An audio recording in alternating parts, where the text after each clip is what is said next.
Hello everybody, how's it going? Welcome to my channel, I'm InkEyes. Welcome to Halcyon 6 Starbase Commander. Today, guys and girls, it's a pretty happy, exciting day, guys. It's Halcyon 6's actual release day. It literally got the release update like a few minutes ago and I was so excited. This is version 1.0.0.0.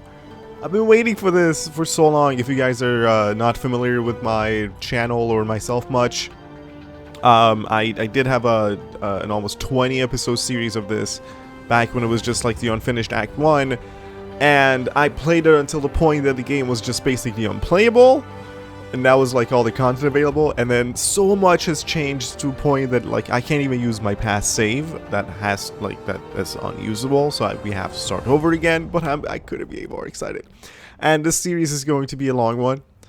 And this game is going to be 3 acts. If you need more information about the game and everything like around the game, make sure you check the video's description. I'm gonna have links in there to the Steam page where you can get the price for the game, description for the game, all the information that you're looking for, the system specs, and all of that. And this series, like I said, is gonna be on my channel for a long time. We're gonna go play through all 3 acts, and it's gonna become a regular series until we beat the game. So I hope you guys are also excited. Make sure you leave a like if you do like the video. Make sure you subscribe definitely to my channel if you want to see more of it, because it's gonna be ongoing. So yeah, let's do it. Should I take the tutorial? I don't even think I need a tutorial. I have enough experience to just go into the game.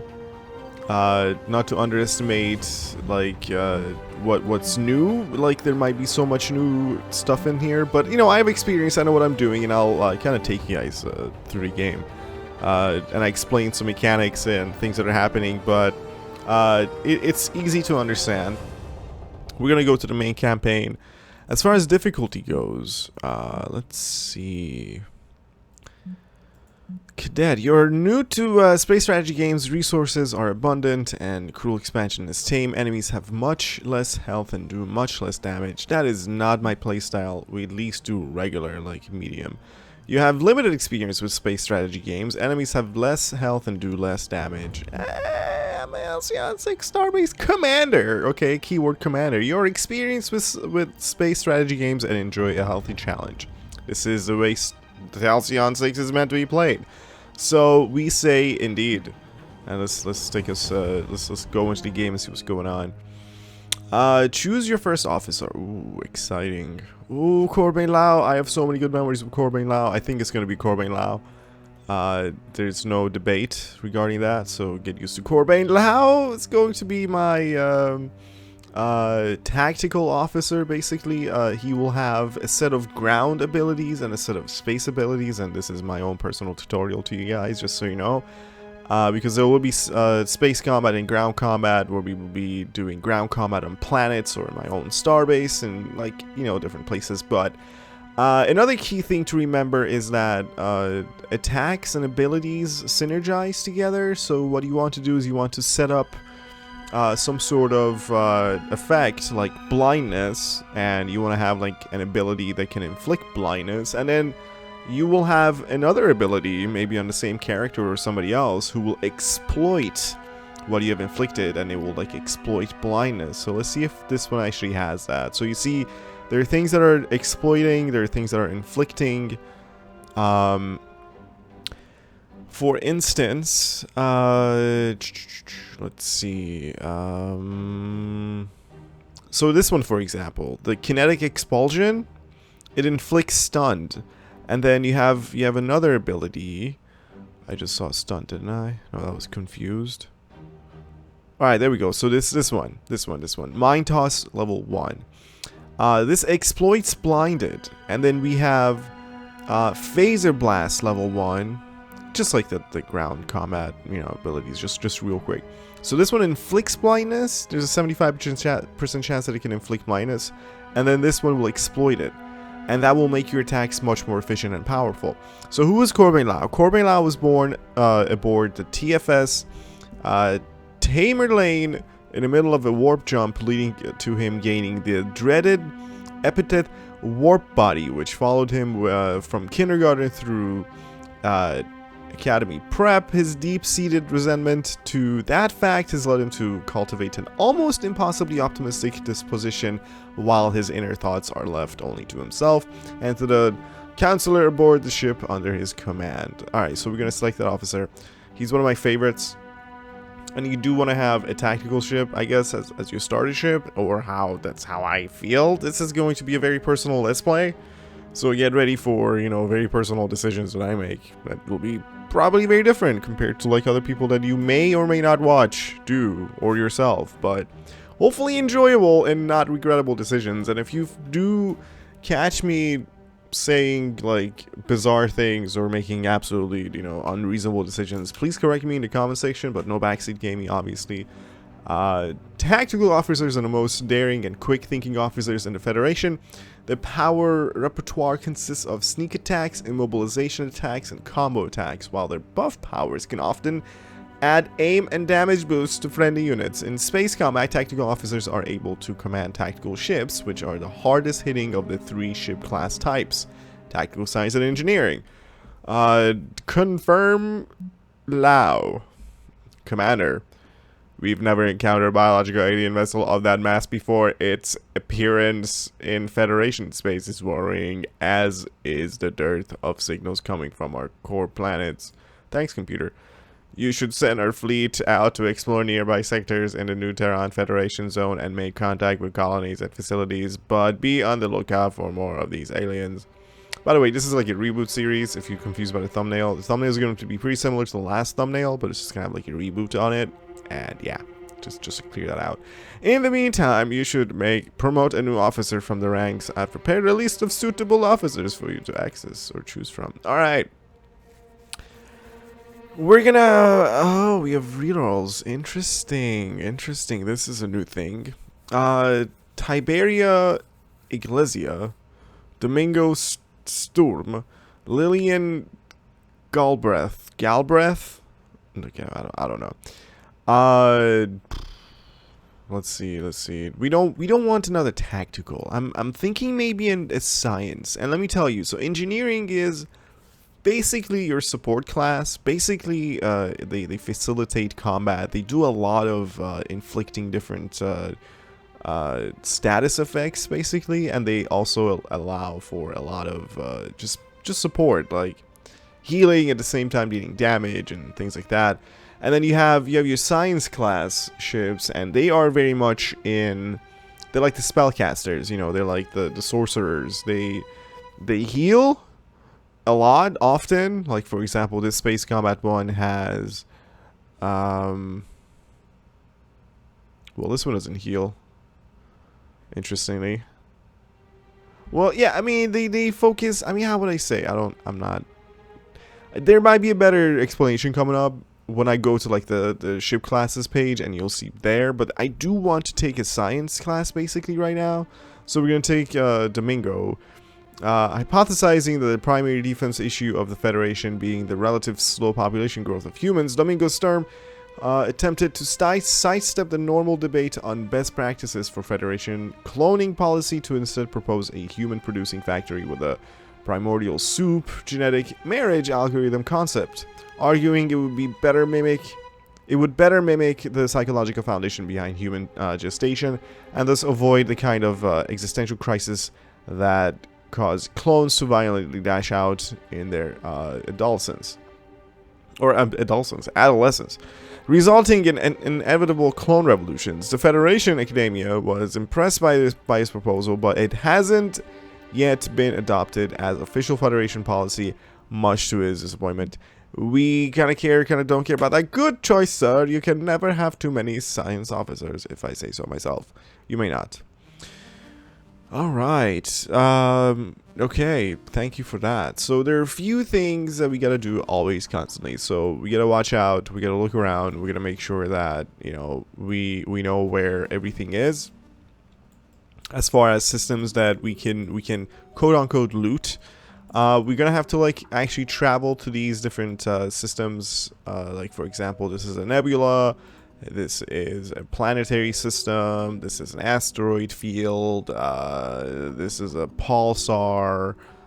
These are the cruel portals that spawn enemies once every few turns, and these enemies can attack these star systems and basically wreck them. But anyway, different star systems in different places offer different things. Like, you're gonna have to replenish your crew, you're gonna have to replenish materials, dark matter, and fuel. And you have like places where they offer fuel. Like this nebula has a refinery, and the refinery, once it's under my control, will have a limited storage capacity. And once it's reached, I can send a crew, or like at any time during it, basically I can send a fleet of ships or one ship and capture those resources. And we're gonna have to do that with different areas that offer different things. But also in our own starbase, we will be able to construct facilities where we will be able to produce extra amounts of dark matter and materials. For instance, let me see if I have any of those in my disposal right now. This room has not been explored.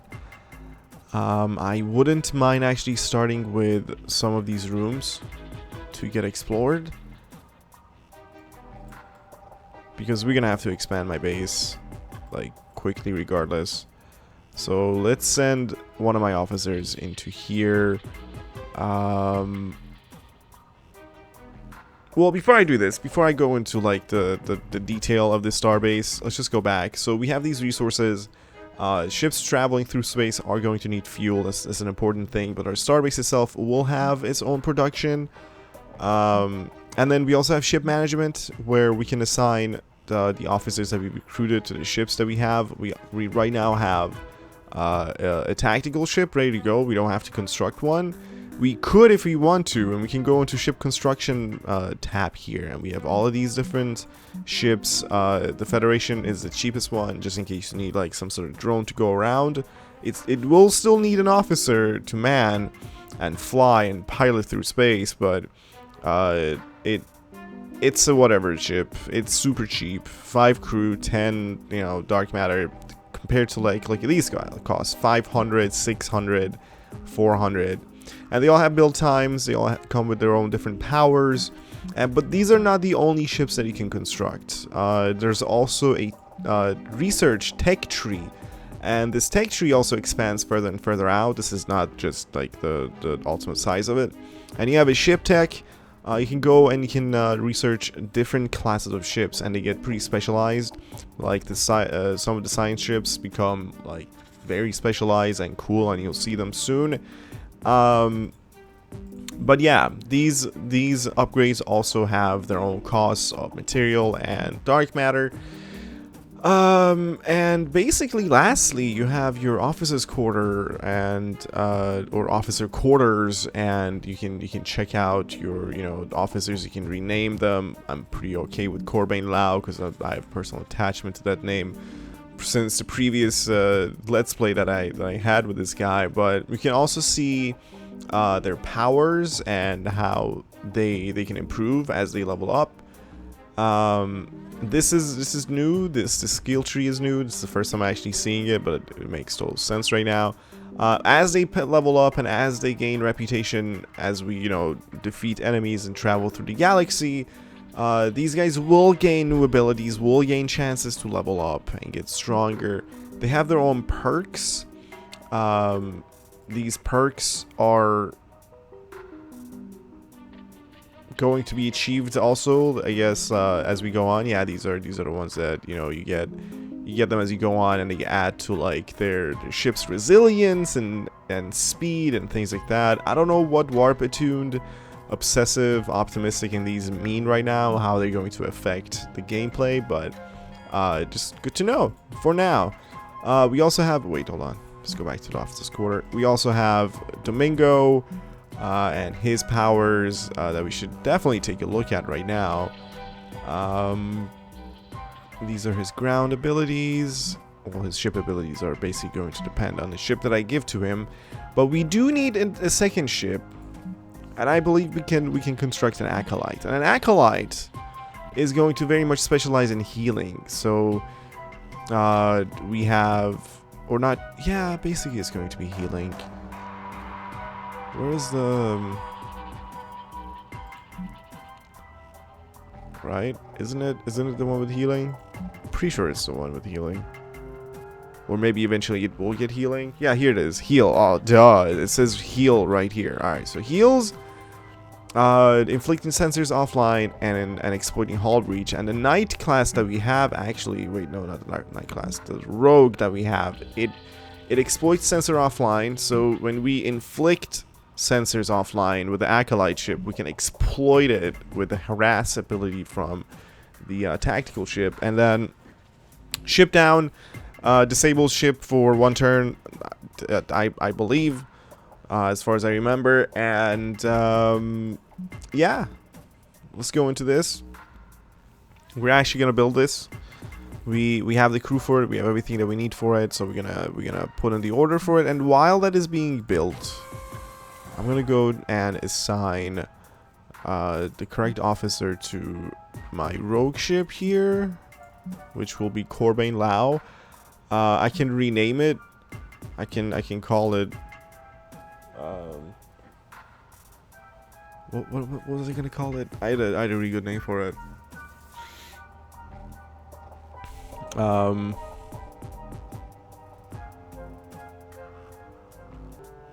don't we just call it something simple like Destroyer 1. Don't get attached to the ships and the officers though, because they will probably, maybe there's like a low percentage chance that they can die. So we're gonna keep things simple. We're not gonna get too attached. Maybe we will. I don't know. Anyway, but while the other ship is being constructed, actually, why don't we take this chance and use the free officer, being Domingo, to this room to explore it. It's going to take 3 days, and 3 days is actually the same time that it's going to take our factory here to construct our acolyte ship. The build time is 3 days, so we're gonna go back to the map and let's just check the options real quick just to make sure that everything's bloody mess indeed. Yes, everything's good. Another thing in the game is that there will be pirate factions that harass you aside from the cruel spawns. And the Cruels have their own obvious storyline because they're going to be at least our main enemy during Act 1. And then there's a ton of other diplomacy. Like, we'll have other races come and speak to us. And there will be a lot of diplomatic plays that you'll see. They're hilarious conversations. I'll try my best to do like goofy voice acting if I can, but don't expect too much from me. But we also have these notifications, basically. This is our notification center.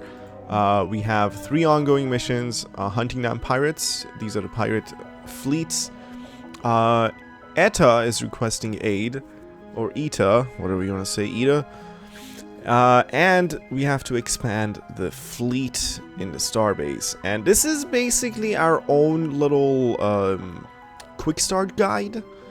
It kind of, you know, takes you by the hand, and it's not a tutorial, but it's kind of like, alright, these are the first things you gotta do to get yourself going. So it's not a bad idea to go down the list one by one and make sure that you take care of these basic necessities in the beginning of your run, to make sure that, you know, you're going in a good direction. But you don't have to strictly follow this, but it is somewhat in order. So it says our first objective should be to form a fleet of 3 starships, which will in turn require 3 officers. Research and build an officer academy, then recruit an officer. Build a starship. Promote a second officer, which we did at the beginning of the game. Build a ship for your second officer, which is in the works. Explore a room in the Starbase, which is also in the works, because I'm cool like that. Research the officer academy tech. That I'm not sure if I can right away. Officer academy. Oh, I actually can. It's not that expensive. Alright, research how to build an officer academy to unlock additional officers, improve officers, and replace officers killed in the line of duty. So we're going to research that. The research for this is instantaneous, so we already have that. We're gonna go back out. We're gonna take a look at our missions again. So now all we gotta do is, once we explore that room, if we do have enough power and don't want to prioritize any other sort of facility, we can use the explored room in our starbase to build the officer academy, which I should, because ultimately we're going to require the 3rd officer and the 3rd ship. And once we have a 3-ship fleet, that is basically the maximum number of ships that I can have in a fleet taken into combat, which I will show you soon. We'll be set. We can have them as the main force of destruction and justice, and we can send them around the galaxy to do our bidding, and then we can have we can find a 4th officer. We can give them like a random vessel of some kind and make them the taxi duty and like the, you know, the pickup driver, and make sure that they go around, like touch base with every node that we have, with every system and planetary system and all these places where we'll have different refineries and facilities, and make sure that they pick up our resources and come back to the Starbase Command, because once we pick up something from these systems, we have to deliver it back, and if something happens to our cargo along the way, then we lose it. As simple as that. And as you can see, there's this little thing next to our starbase. So this is our starbase, Halcyon 6 station. This ancient alien starbase was discovered and claimed by the Terran Federation almost 5 years ago, operating outside the bounds of galactic treaties and sanctioned Terran territory. The mission is highly classified, with only a handful of higher up Terran Federation officials even knowing about it. And then we have the Starbase approach. The Starbase approach is the approach to the Starbase. Any enemy fleet wishing to bombard Halcyon 6 will likely take this exact position. And another thing about it is that any fleet or any race of aliens also seeking counsel with you will also come to the Starbase approach and station themselves there. And yeah. So if that happens, don't be confused. Don't freak out if you see any ship going to the Starbase approach. It just has to be an enemy ship. Otherwise, you can just be talking to aliens. Let's see what else we have. We have notifications. It's actually notifying us about like immediate threats and things that are somewhat emergencies. So right now, Federation survivors were detected in the ETA star system, which is right here. And I believe that this will act as a supply for dark matter if I do go there. So this is pulsars are a potential supply of dark matter. These can be extracted via an extractor facility. So I'm going to actually send a fleet here, because we have a fleet, new fleet. We're going to call this Elite Fleet. Or let's call it Elite. Now, the Elites. How about this? Nice. The Elites. And we're going to put ships into it. We're going to put the destroyer with Corbin Lau, and we're actually going to launch it. What is this auto forward time? I don't accept. Launch. And now we're basically sending Corbin. So if we say go, we're going to play the time for the entire galaxy and quote-unquote universe here. So Corbin Lau will be on his way in his ship. This cruel fleet here will act. It might stay there, it might spread out. These pirates will also move. But while we have 3 days to take care of our research and the shipbuilding and all that is happening, and exploration, we're gonna take advantage of this. We're gonna go pick up whatever we can from here and actually knock out one of these missions right away. At requesting aid, maybe we can take care of that. Event queue. What is this? Oh, the acolyte's gonna be ready in 3 days. I really like this. This is new. It used to be, most of your information used to be up here, but I really love this. All right, so we're gonna advance time. All right, good. Commander, Corbin Lau's fleet made contact with the dark matter extractor at ETA, patching you through right now. I'd say we officially abandoned all hope around last Tuesday that we'd ever see another Federation fleet again, so imagine my surprise when I caught your signal this morning, Commander. What we have here, Commander, is a fully functional dark matter extractor. While we wouldn't mind being extracted by your station, it sounds like dark matter might come in handy for you right now more than anything else. Taking that into account, we'll stay here and keep extracting until you say the word. Cool. So what we can do right now is we can actually either take the production that they've done so far, or we can evacuate the facility, getting crew to us. So if I evacuate it, I get 75 crew, and that's one of my resources. Sometimes you find yourself in very, very difficult situations, and you know, the hard rock and a rock in a hard place, and you gotta like go and sacrifice production for crew, because you need crew for like your ships or whatever. So sometimes you have to send your people or send a ship to like a dark matter facility and just take the crew and just abandon all production. But right now they have 4 dark matter in stock out of their maximum capacity of 147 dark matter, and they produce 7 dark matter a day. And right now we don't want to evacuate the facility. We need a lot of dark matter for all upcoming research and constructions. We're going to take the 4 dark matter with our fleet and thank them very much and leave the system. And now we're going to fly back. You can just say return here. There we go. So it's already day 3. If we let time pass just a teeny little bit, in one more day we're going to have a ton of things happen simultaneously at once. I can also go after the pirates, but I'm going to put that, you know, secondary priority right now, because they do have somewhat larger fleets, and I don't want to get surprised by any sort of dirty tactics and ships they might have. I'm not even familiar with these ships. Yeah, obviously they've added a whole ton, like an endless number of new things since I last played this. So here's what we're gonna do. Let's finish construction of the ship and assigning. There we go. There's our Acolyte ship. Yeah, the holy light of our Halcyon 6 starbase. The new Acolyte class starship is now ready for active duty. All it needs now is a commanding officer, which you may assign from the ship management console. Alright, computer, thank you very much. It is going to be Domino. How did you even know? Or not Domino, Domingo. Maybe I'll nickname him Domino, but let's rename this, and this is going to be Saint 1. Except I'm okay with it.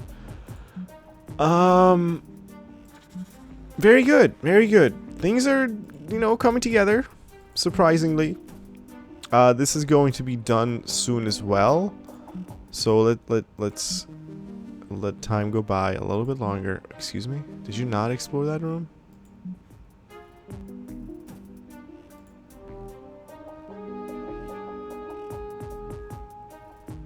Oh, what?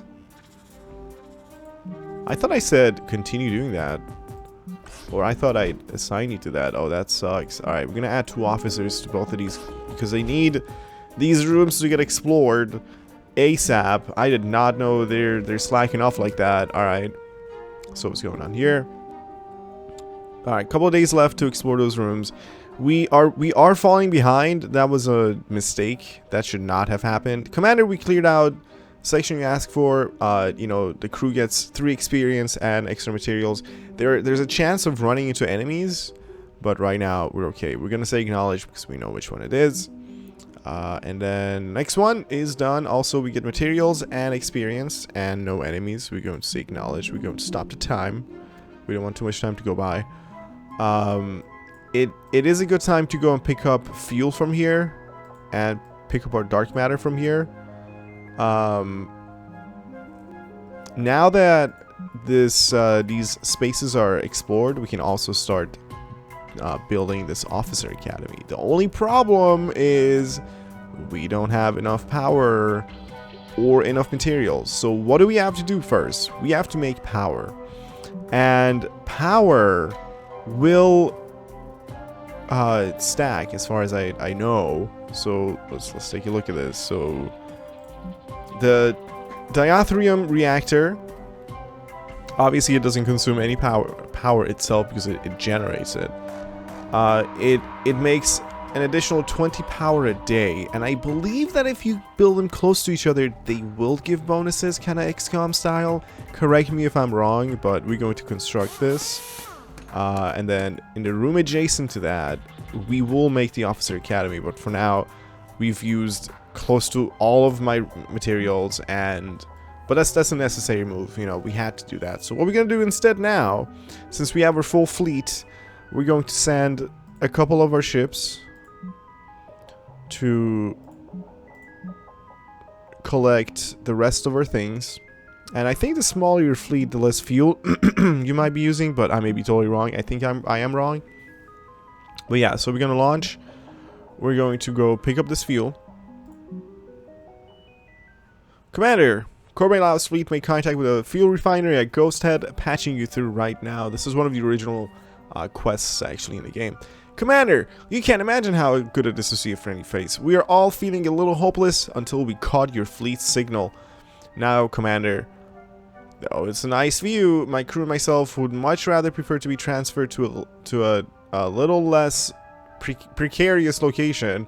Say, that station of yours? Of course, we'll stay here as long as you need us to produce our fuel. And you're going to continue doing that. We're going to transfer the fuel to our ship. We're going to leave the system. I did not get attacked. I was expecting an attack. We're going to send a fleet. Same fleet from Ghost Head. It's going to cost us only 6 additional fuel from here. Redirect them. There was a little autosave there. 56 dark matter is already produced here, which is great. Now, what we need to do, we need to find some system that can produce material for us. But we have 3 systems adjacent here, which is a great setup, actually. I'm very thankful that this is the case. So we're going to send these guys right here, right now. See if there's anything we can take here. If there's a material facility, it'll be fantastic. The colony at Delphini is in ruins, so that sucks. There's nothing there. Everybody's dead. So let's send these guys over here. Day 11. Also ruins. There's nothing there for me either. So let's go check out these 3. So first this one. I have 18 fuel. Things are okay. We arrived at the site of a Terran fuel refinery, but it seems to have been invaded by aliens. There's no distress signal being broadcast. It's safe to assume that the workers inside are already dead. Since the crew are organic, they likely have little use for fuel. If we send a team away to the refinery, we might be able to get some of the fuel back to Halcyon 6. Alright, so we did. Let's beam to refinery. Oh, shit.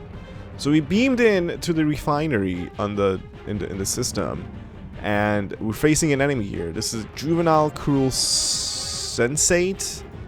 We can right-click on it. We can get some information on its vulnerabilities and resistances and some of its attacks that we can also get further information on. Like, for example, Chaos Beam is an ability that targets a single enemy, deals 8 to 15 damage.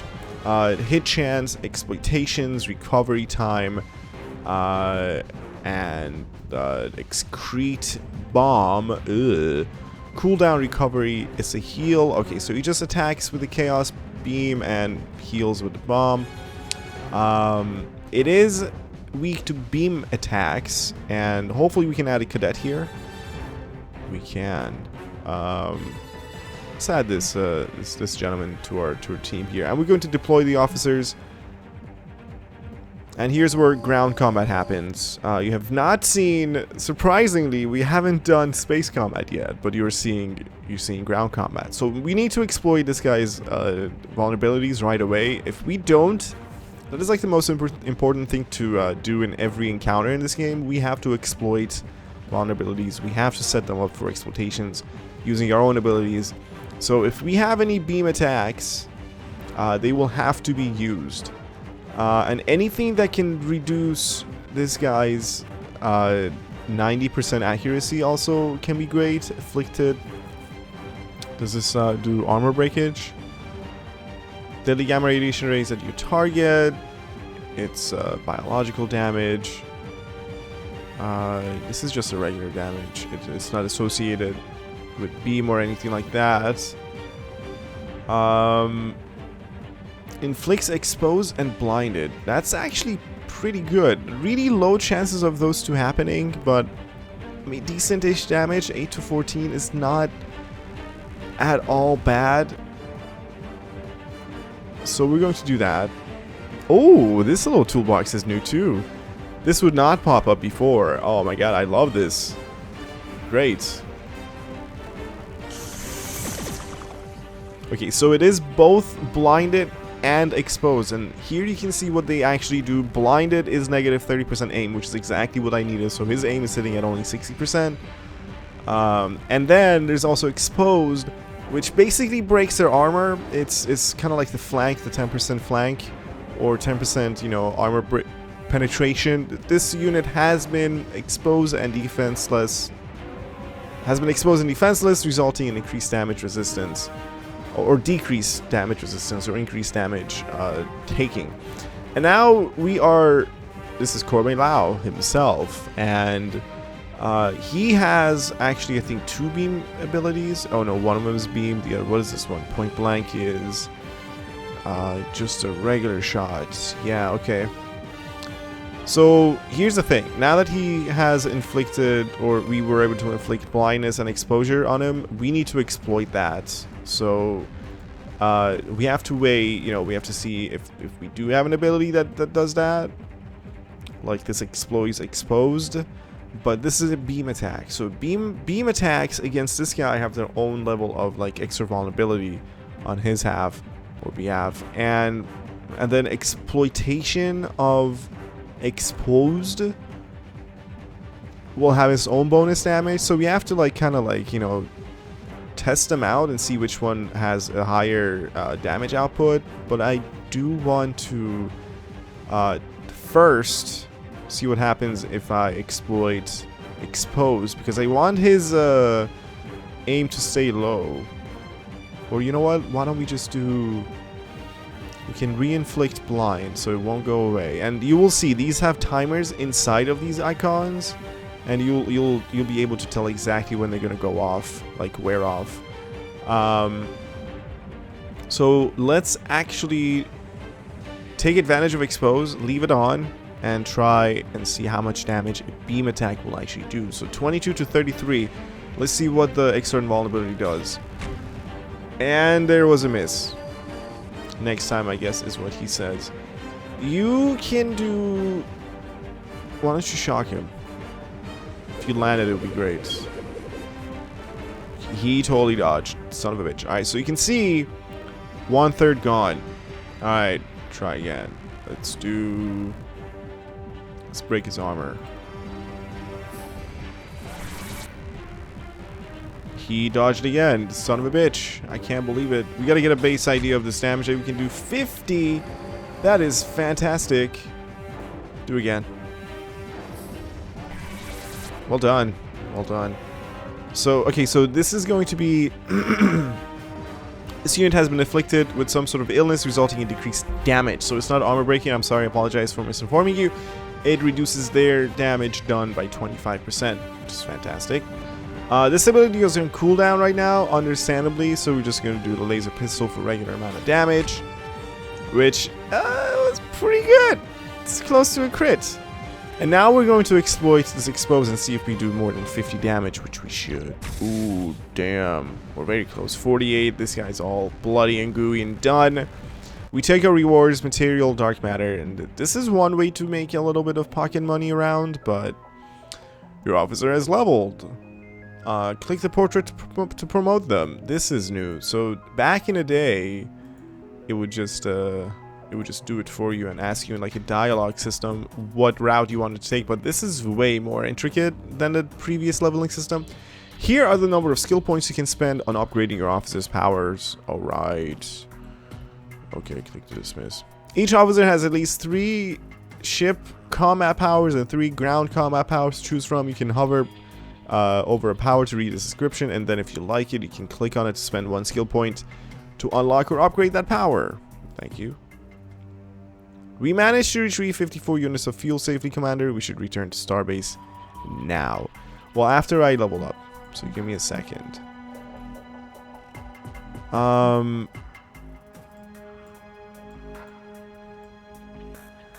These scroll balls could be a little fatter, so I could grab them a little easier. So these are ground abilities right now. How can I get to your ship abilities? Oh, they're not gonna get it. They're gonna get upgraded through the ship combat. I think that's what's gonna get upgraded through those dialogue options. But captain level ups were also handled through dialogue options on the main screen. But this is interesting. I really like this. Backstab maneuver. Ooh.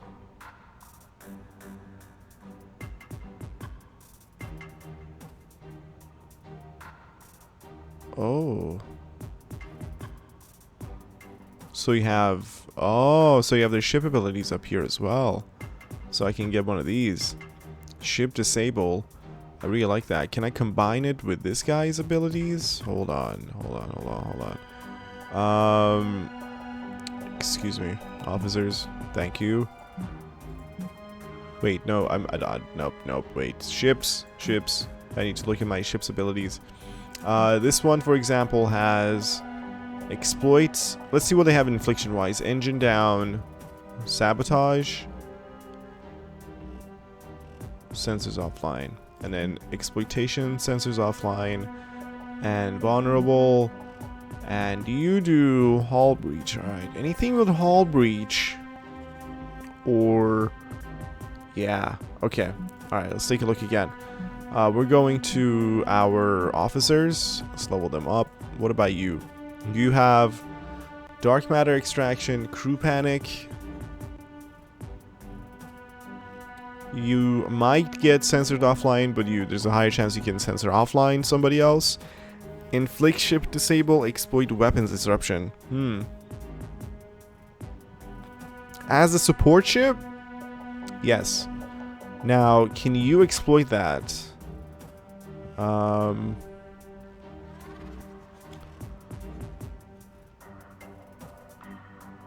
You can make yourself weapons supercharge. You can make yourself vulnerable, but weapons supercharge. Supercharge your weapons for an extra 150% damage for the next round. However, your damage resistance is reduced by 50, threat is increased by 100, and you become vulnerable. Okay, so you basically aggro them as well. And fire at will. What does that do? A wild attack that decreases the minimum possible damage by 50%, but increases the maximum possible damage by 75% for a round. Oh, okay. Interesting. You know what? 2 ship disabled. I wouldn't mind it. I really wouldn't mind it. Backstab maneuver. And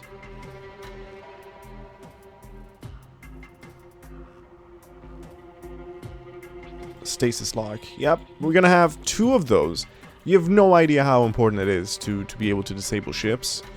So we're gonna do that, and then our next captain is, our next captain is definitely going to be an engineer captain, and we're gonna have like an engineering ship.